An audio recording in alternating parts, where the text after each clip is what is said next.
اتطلب مني كتير على صفحتي على الفيسبوك وهنا على القناة ان انا اعمل مكرونة بشاميل اقتصادية. وطبعا بسبب ظروف الغلاء اللي احنا بنمر بيها انا قررت اعمل لكم مكرونة بشاميل اقتصادية من غير لحمة. ايوه يا جماعة، من غير لحمة، ما تستغربوش، المكرونة دي هتعجبكم جدا. دي كانت اول تجربة اعملها وفعلا طلعت جميلة جدا. يعني والله يا جماعة الصينية اللي قدامكم دي اتاكلت لاخر فتفوتة. تعالوا نشوف هنعمل ازاي مكرونة بشاميل اقتصادية. مش هتكلفك لحمة ولا هتكلفك، يعني اللحمة بقى سعرها 200 جنيه دلوقتي او 220 جنيه. حشوة المكرونة دي هتكلفك 50 جنيه. يعني حشوة المكرونة لوحدها 50 جنيه. المكرونة اللي قدامكم دي انا جايباها مكرونة سايبة مش مكرونة اكياس، يعني انا موفرة في الوصفة دي كتير جدا. تعالوا بقى نشوف المكونات.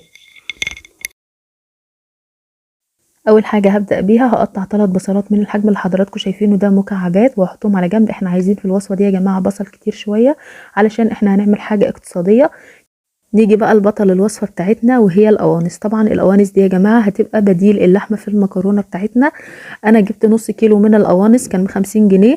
غسلتها كويس بمية وملح وليمون ونقعتها وغسلتها بالدقيق كويس، شلت اي زوايد موجودة فيها لحد ما اتأكدت خالص ان ريحة الزفارة راحت منها. وبجد يا جماعة انا ما كنتش متخيلة ان هي هتطلع يعني نتيجتها حلوة جدا. جربوها وان شاء الله هتعجبكم. اول حاجه هبدا بيها وهي ان انا هفرم القوانص بتاعتي في الكبه. طبعا انا هعملها على مرحلتين لان يعني الكبه بتاعتي صغيره مش هتكفي الكميه كلها. هفرمها فرم ناعم يا جماعه، يعني تبقى اشبه باللحمه المفرومه.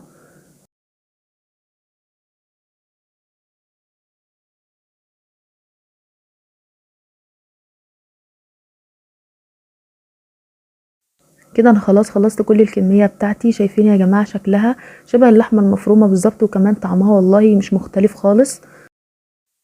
بعد كده هجيب طاسة فاضية على النار وهنزل ب3 معالق تقريبا من الزيت وهنزل فيهم بالبصل اللي انا قطعته. طبعا اول حاجة هنبدأ بيها وهي تعصيج اللحمة بتاعتنا. طبعا احنا متفقين يا جماعة ان دي لحمة. بعد كده لما البصلة تبدأ تدبل كده هنزل عليها بمعلقة من الثوم المهروس. طبعا الثوم ده يا جماعة اختياري، لو حابين تحطوه تمام، لو مش حابين عادي جدا مفيش اي مشكلة، بس هو عموما يعني بيدي نكهة حلوة ونفس للتعصيجة بتاعت اللحمة. بعد كده هحط البصل ده على جنب. طبعا لون البصل بيبقى يعني مايل للون اللي هو الشفاف كده. انا مش عايزه البصله تحمر. بعد كده هحط اللحمه بتاعتي في جنب في الطاسه وهي سخنه، وهفردها كده علشان تاخد لون. انا بحب الطريقه دي جدا. طبعا بتخلي اللحمه تبقى كريسبي كده من تحت. وبعد كده بعد ما اللحمه نشوفها خدت لون كده من الناحيه دي هنقلبها على الناحيه التانية، وبعد كده هنقلبها مع البصل طبعا علشان تتعصج. طبعا في الشوية الاولانيين دول لازم اقلب في اللحمة كتير لحد ما لونها يغير، لونها يغمق شوية علشان طبعا تتعصج. وبعد كده هحط لها الاضافات بتاعتها. طبعا هحط لها معلقة من الملح، طبعا الملح ده حسب الرغبة. انا حطيت هنا معلقة صغيرة من الملح. وبعد كده هحط عليها نص معلقة من الفلفل الاسود. وبعد كده هحط مكعب من مرقة الدجاج. طبعا لو متوفر لحمة او خضار ممكن تحطها عادي مفيش اي مشكلة. وطبعا يا جماعه مفيش حاجه اسمها الاكله دي مش هتنفع غير بكذا، لا، ادخلي المطبخ وافتكسي اي حاجه هتعملي احلى اكله. طبعا يا جماعه المطبخ شطاره.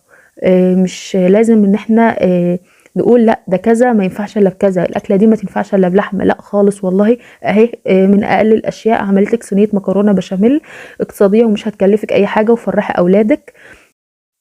واخر خطوة وبعد ما سبت القوانص تستوي، دي اخر خطوة انا هعملها، حطيت عليها رشة صغيرة من البقدونس والشبت او الكزبرة والشبت، يعني على حسب الموجود عندك. دي بتفرق جدا يا جماعة في طعم التعصيجة. بجد جربوها وهتعجبكم جدا. طبعا انا سبت القوانص تستوي براحتها على النار، ودي كانت اخر خطوة انا عملتها. وبعد كده هرفع التعصيجة بتاعتي من على النار وهنعمل بقية الخطوات بتاعتنا.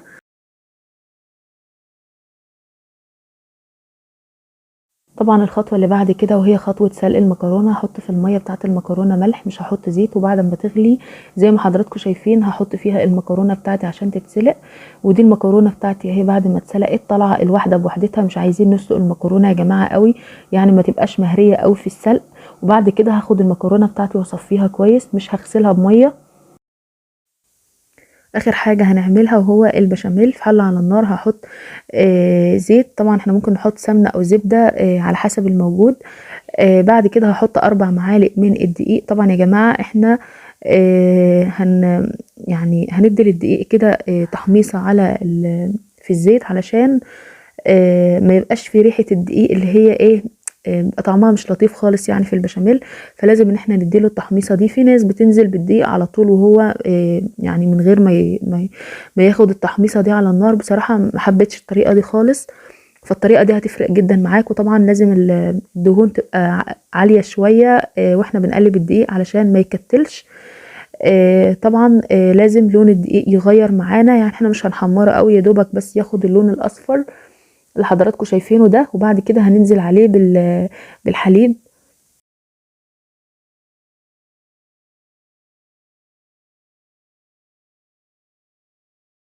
كده خلاص هنزل بقى بالحليب واحدة واحدة مش على طول.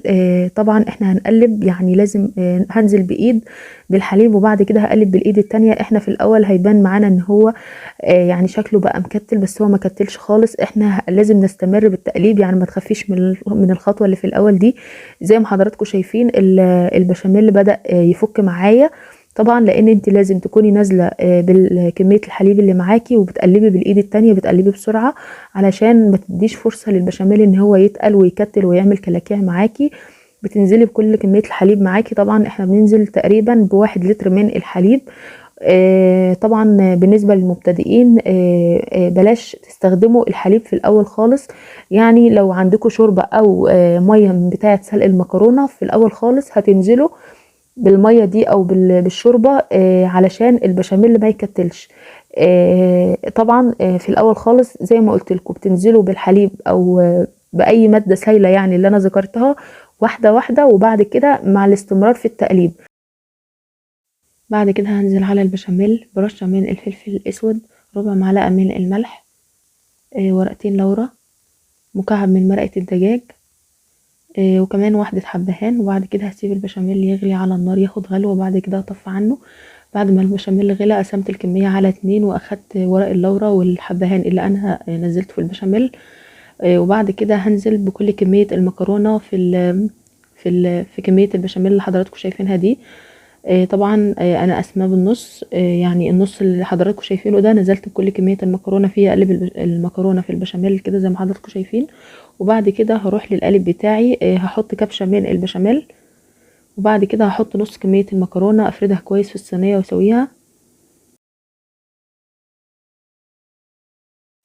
وبعد كده هنزل بالقوانص بتاعتي اللي انا عصقتها. طبعا يا جماعة شايفين الكمية بسم الله ما شاء الله حلوة جدا كبيرة، يعني كانت ممكن تكفي وتفيض كمان. انا نزلت بكل الكمية اللي انا عملتها في قلب الصينية.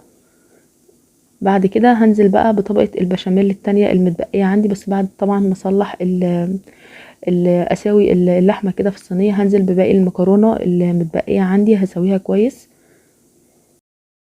بعد كده كمية البشاميل اللي اتبقت معايا بعد ما بردت هحط عليها بيضة ورشة من الفلفل الاسود ورشة ملح. طبعا يا جماعة احنا ما بنحطش البيض على البشاميل وهو سخن علشان ما يتحولش الاومليت. لازم البشاميل يبرد شوية، وبعد كده هخفق البيض مع البشاميل. طبعا هنخفقهم كويس عشان ما يبقاش فيه اي تكتلات من البيض. وبعد كده هنزل على المكرونه بالبشاميل اللي اتبقى معايا بالبيض. طبعا يا جماعه الخطوه دي هي يعني دي الطريقه الاساسيه اصلا للمكرونه البشاميل. طبعا لو مش حابين تحطوا بيض ممكن تستبدلوه بجبنه. انا حطيت بيض وبعد كده حطيت اخر حاجه خالص على الوش جبنه. وطبعا الخطوه دي برضو اختياريه، مش ملزمين انكم تعملوها. يعني لو اكتفيتوا بالبيض وش المكرونه هيحمر، لو اكتفيتوا بالجبنه برضو الوش هيحمر. لو مش حابين ان انتوا تحطوا لا بيض ولا تحطوا جبنه، هتجيبوا معلقتين كبار او يعني قطع كده صغيره من القشطه اللي هي بتبقى على وش اللبن دي، وتحطوها توزعوها على وش المكرونه، وبرضو الوش هيحمر لو انتوا مش حابين لا بيض ولا جبنه. كده المكرونه خلاص خلصت. دخلتها فرن كنت مسخناه قبلها ب10 دقايق وانا بعمل الخطوات الاخرانيه. شغلت عليها الفرن من تحت 10 دقايق، وبعد كده شغلت عليها الشوايه يا دوبك خدت اللون اللي حضراتكم شايفينه ده. طبعا مش هتكلم كتير، هي بتتكلم عن نفسها والشكل باين جدا، وكمان يعني الطعم كان رهيب يا جماعه. يا ريت تجربوها. والله العظيم بجد هتعجبكم جدا. المكرونه دي اقتصاديه جدا، يعني انا جايبه نص كيلو المكرونه ب10 جنيه. انا جايباها مكرونه سايبه. انا عامله الاكله دي اقتصاديه للناس اللي حابين يعملوا اكل يعني ايه على قد الايد. وطبعا لازم كلنا نعمل كده في ظروف الغلاء اللي احنا فيها دي. وجايبه نص كيلو القوانص ده ب50 جنيه، وطبعا باقي الحاجات دي كلها موجوده في اي بيت. يا رب يكون الفيديو عجبكم. ما تنسونيش في اللايك وسبسكرايب للقناه، وتشاركوا الفيديو على اوسع نطاق علشان يوصل لكل الناس. مع السلامه.